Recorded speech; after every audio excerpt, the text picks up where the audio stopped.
Okay, so now that we've dabbled into arc length and vectors, we're going to move on to differentiation in section 13.5 of page 280 of Super Review Calculus.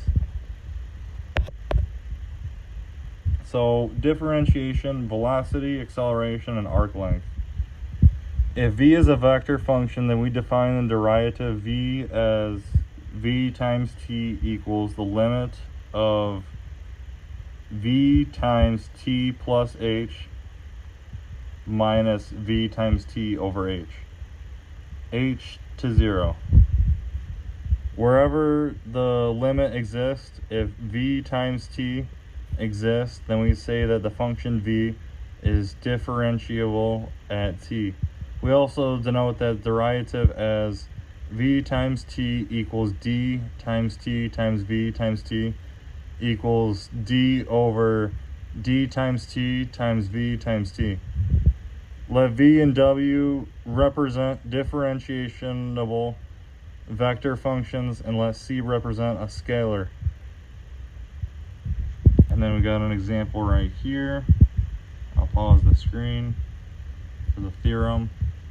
Here's the theorem. I'm not going to read the whole theorem because it'd be a lot of signs I got to read, so I can't actually read the whole theorem.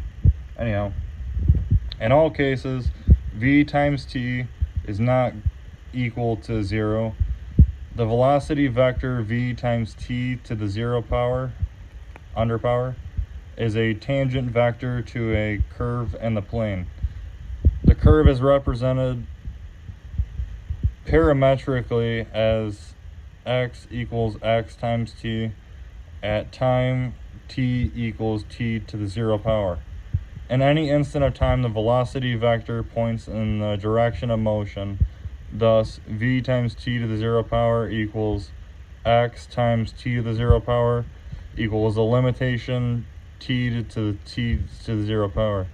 X times t minus x times t over t minus t. There are two different t's, so you can't be subtracting those two t's.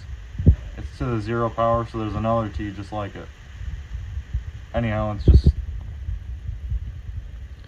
the speed at t equals t is the magnitude of the velocity is represented by the formula v times t to the 0 power.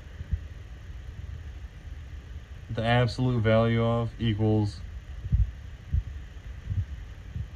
the square root of, I'm not going to say the whole sentence of signs, but I'll pause the screen right there so you can see it. For the next definition, the acceleration of a particle t is, and then there's the formula for it. All you really have to do is find out what their variables are for the numbers and just plug it in the formula, and then you should be able to get your answer. Definition: the arc length of a curve between t equals a and t equals b is as stated. L equals a to b on the integral symbol of the absolute value of x times t times d of t. Speed measures the rate of change in the arc length with time to respect.